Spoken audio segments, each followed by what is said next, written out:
Hi, VencoreWeather.com meteorologist Paul Dorian here on Monday, December 5th. An active pattern here in the Mid-Atlantic region. A weak system pushed through late last night and early this morning, pushing away now to the north and east. A more important system is now coming out of the Gulf of Mexico. It will produce quite a bit of precipitation around this area on Tuesday, and it could be just cold enough for some frozen precipitation to be involved with this system on Tuesday, especially to the north and west of the big cities, especially in the higher elevation regions to the north and west of the big cities. But places like interior northeastern Pennsylvania, interior upstate New Jersey can see some snow or sleet tomorrow, and even down into the northern and western suburbs of the big cities cannot rule out the possibility of some sleet or even some snow with this system on Tuesday. Right now we have a lot of moisture headed out of the deep south and into the south central U.S. And here it is right here, the latest radar loop. Some more rain headed towards Tennessee, for example. That is good news for them to help alleviate further the dry conditions that they've experienced over the past several weeks. We have cold high pressure situated over the northeastern U.S. and that high pressure system will be reluctant to give up its ground on Tuesday. And that in turn will cause some potential problems, especially across interior Pennsylvania, upstate New Jersey, interior New York State, as we have all this moisture headed to the north and east. Well, we'll focus in on tomorrow's event, as again, there can be some frozen precipitation just to the north and west of the big cities associated with all this moisture coming up from the deep south. It'll overrun cold air mass in place across the northeastern U.S. And we'll start off by looking at some mesoscale analysis of the northeastern U.S. before we look at a high-resolution version of the NAM model for the upcoming event. First of all, one thing I wanted to point out is there's some cold air in place right now. These blue lines here represent the 850 millibar lower level of the atmosphere, about 5,000 feet up. And this blue line right here is the 0-degree isotherm at 850 millibars as we stand right now around midday on Monday.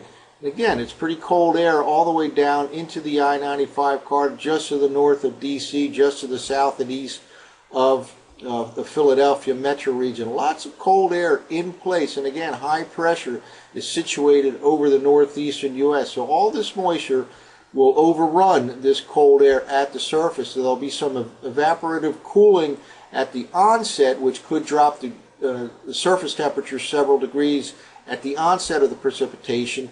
Early tomorrow in D.C., tomorrow afternoon in Philly, late afternoon in New York City. And there's also some chilly air in the upper part of the atmosphere. Let's now take a look at lapse rates for the middle part of the atmosphere. And this is the current look at the mid-level lapse rates. And basically we see some instability here across the Mid-Atlantic region. What we're seeing is mid-level lapse rates. So this area right here, you see temperatures decreasing quite rapidly with altitude. And all this spells some potential trouble, especially for interior sections as that moisture arrives. In other words, we have some evaporative cooling that will take place because of the cold air mass in place, and just above the surface level there's certainly some cold air increasing with the temperatures decreasing quite rapidly with altitude. So the combination of the surface level cold air that will be anchored by this high pressure system and some cold air in the upper part of the atmosphere will contribute to the possibility of some frozen precipitation as close as the northern and western suburbs of the big cities on Tuesday. Well, I thought we'd walk through the latest version, 12Z version of the 12-kilometer high-resolution version of the NAM model. NAM model is a pretty good thing to look at when you're within 24 hours or so of the event. It sometimes handles the cold air situation, damming type weather patterns quite well. Gets the mesoscale details sometimes better than the GFS model when you're this close to the event.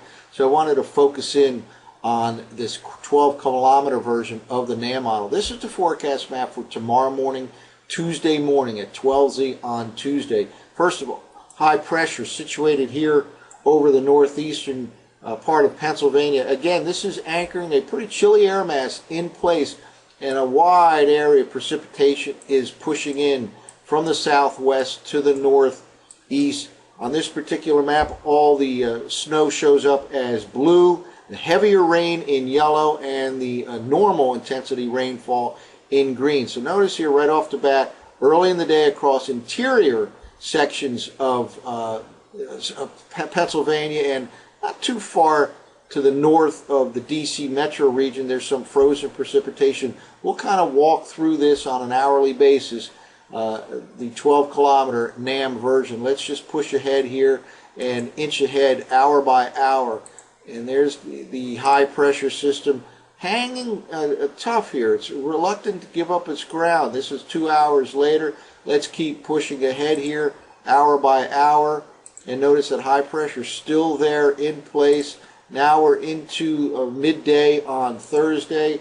And we'll see what happens here. First of all, some purple color starting to show up well to the west of the big cities here, but nonetheless up in the higher elevations, some sleet and freezing rain and some decent snows now starting to form across the north central part of Pennsylvania. Let's keep moving forward here. Notice that blue area, the snow area, is starting to really expand, especially across central Pennsylvania. Some moderate to even heavy snowfall possible here across portions of central Pennsylvania. Places like Williamsport, the State College could see some decent snow for a while.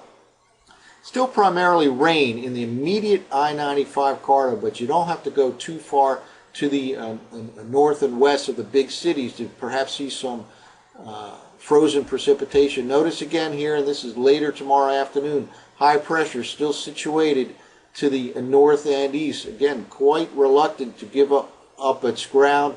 Let's now push forward. And here again, not too far from the northern part of Bucks and upper Montgomery County here, seeing some decent snowfall by late tomorrow afternoon. And let's now jump ahead. This is early tomorrow night. And notice down here, let's go ahead another hour or so here. This is actually a 3 hour. Notice down here, low pressure off the Mid-Atlantic coastline. Basically, there's an initial low that will ride up inland, but then it'll transfer its energy to a developing low off the Mid-Atlantic coastline, and that'll help to keep things chilly around here, and that's part of the problem. You have a transfer of energy to a coastal low. You have a high pressure to the north that's reluctant to give up its ground.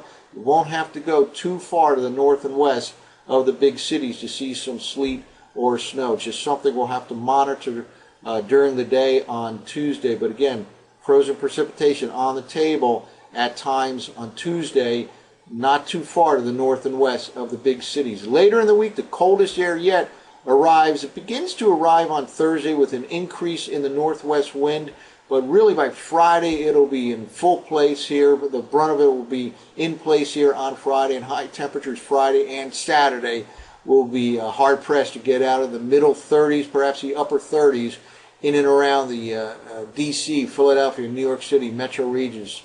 So cold rain on Tuesday that could feature some frozen precipitation not too far to the north and west of the big cities, and then the coldest air yet for the end of the week and the weekend. That's it for now. For VencoreWeather.com, I'm meteorologist Paul Dorian.